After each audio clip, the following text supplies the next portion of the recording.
Esther's 5, 1 through 9.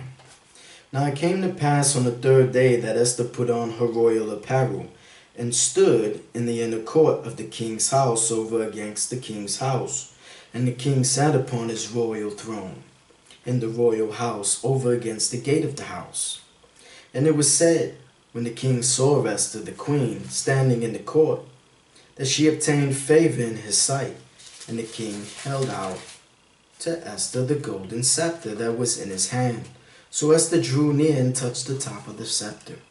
So now we find, in the midst of sacrifice, in trying to deliver God's people, there is favor and grace for those willing to edify, for those willing to perfect, those willing to pastor and feed God's sheep and deliver them from their own destructions.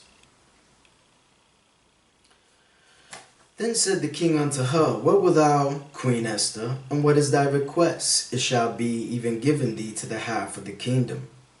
And Esther answered, If it seem good unto the king, let the king of Haman come this day unto the banquet that I have prepared for him. Then the king said, Cause Haman to make haste, that he may do as Esther had said. So the king and Haman came to the banquet that Esther had prepared, and the king said unto Esther at the banquet of wine, What is thy petition? And it shall be granted thee.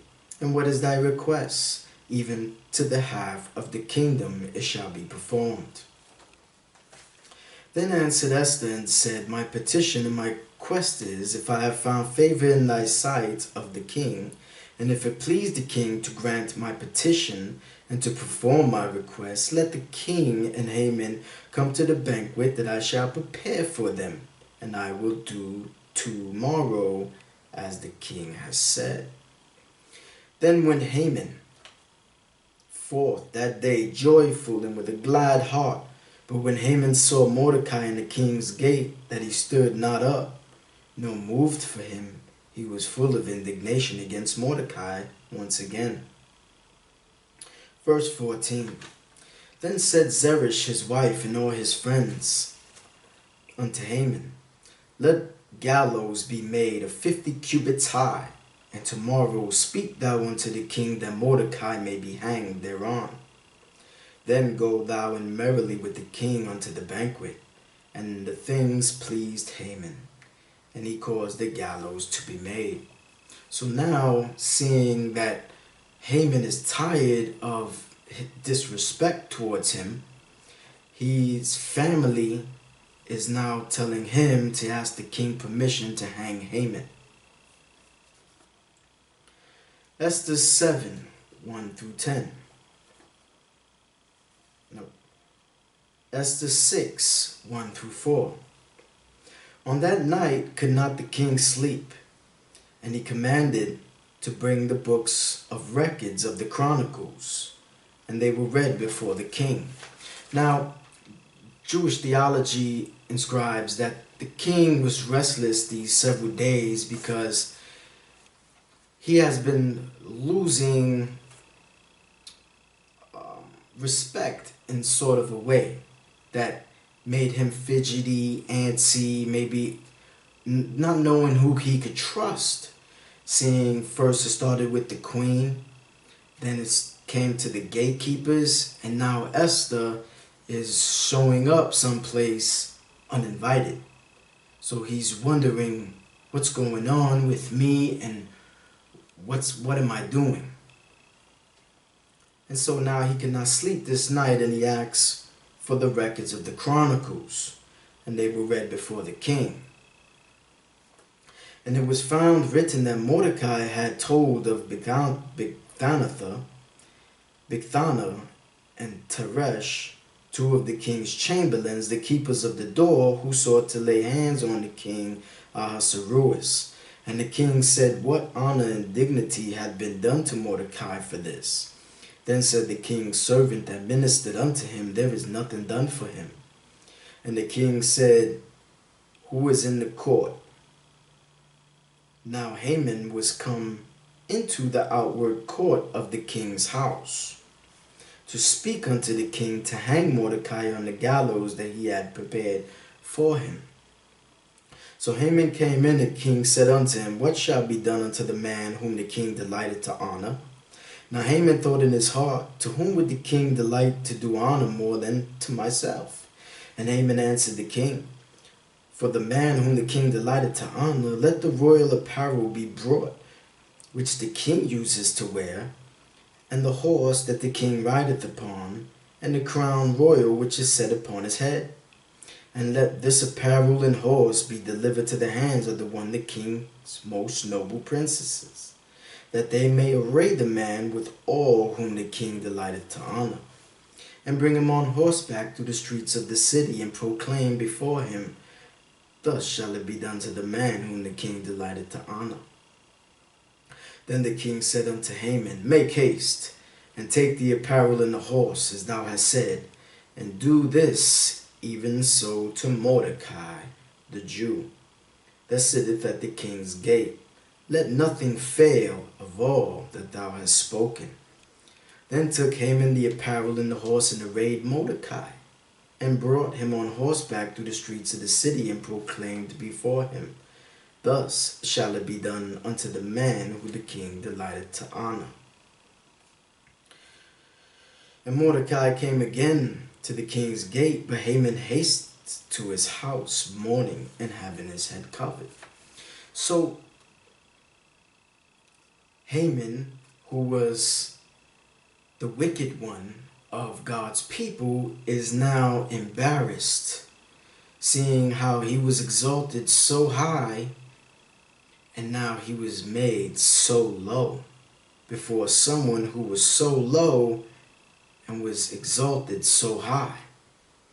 And now he feels bad because his enemy has just prospered in his sight, and not knowing what he might encounter next. And so, as Christians, although you may feel that the enemy may be bigger than you, or the enemy may haunt you or taunt you or persecute you, those who find favor before the Lord God know you too will find security in his providence and be set free and exalted on high before your enemies as well. And Haman told Zeresh his wife and all his friends everything that had befallen him. Then said his wife, Wise men, and Zeresh his wife unto him, If Mordecai be of the seed of the Jews, before whom thou hast begun to fall, thou shalt not prevail against him, but shalt surely fall before him. And while they were yet talking with him, came the king's chamberlain, and hasted to bring Haman unto the banquet that Esther had prepared. So now Haman's family is telling him, you are going to fall before your enemies. And now it's time for him to go to the banquet that Esther has prepared. Esther 7, 1 through 10. So the king and Haman came to the banquet with Esther. And the king said again unto Esther on the second day at the banquet of wine, What is thy petition, Queen Esther? And it shall be granted thee. And what is thy request? And it shall be performed even to the half of the kingdom. Then Esther the queen answered and said, If I have found favor in thy sight, O king, and if it please the king, let my life be given me at my petition, and my people at my request. For we are sold, I and my people, to be destroyed, to be slain, and to perish. But if we have been sold for bondmen or bondwomen, I had held my tongue, although the enemy could not countervail the king's damage. Then the king Ahasuerus answered and said unto Esther the queen, Who is he, and where is he that doth presume in his heart to do so? And Esther said, The adversary and enemy is this wicked Haman. Then Haman was afraid before the king and the queen. So right there in that verse is the most important part of Esther, because there The queen has just stood up against the wicked one, making a petition to the king. This is similar to a Christian standing up against the devils and petitioning their request unto Jesus, asking for restoration and to be redeemed from the perplexities and the travail and the destruction of one's faith. And the king, arising from the banquet of wine in his wrath, went into the palace guarded, and Haman stood up to make request for his life to Esther, the queen, for he saw that there was evil determined against him by the king. So now Haman walks over to Queen Esther. The queen is laying on a couch like a bed. When a queen is before the king, they laid out on a bed or couch also, which is called. So Haman stood up to make request for his life before Esther. And so he approaches her. And as he approaches her, he trips and he falls, or maybe he pushes her onto the bed to try to force her to forgive him. So the king returns back into the room only to see Haman taking advantage of the queen. So now he's kind of really mad. He's upset. He don't know what to do. Verse 9. And Harbona, one of the chamberlains, said before the king, Behold also the gallows 50 cubits high, which Haman had made for Mordecai, who had spoken good for the king, standeth in the house of Haman. Then the king said, Hang him thereon. So they hanged Haman on the gallows that he had prepared for Mordecai. Then was the king's wrath pacified. So right when you think the enemy is going to get you, although it still may be addressed and it still may be there, God will always find a way for you to escape even through the temptations. God has set us free in a way that we may not even know and things that we cannot see. So when your enemies are against you, know that God is for you and God is greater than man. So to all the Christians, all the Messianic Christians and Christians that are seeking to understand more of the Hebrew culture, just know that God is doing something great in your life also. And he is also preparing to deliver you into freedom. Esther's 8, 1 through 13. On that day did the king Ahasuerus give the house of Haman, the Jews' enemy, unto Esther the queen. And Mordecai came before the king, for Esther had told what he was unto her. And the king took off his ring, which he had taken from Haman, and gave it unto Mordecai.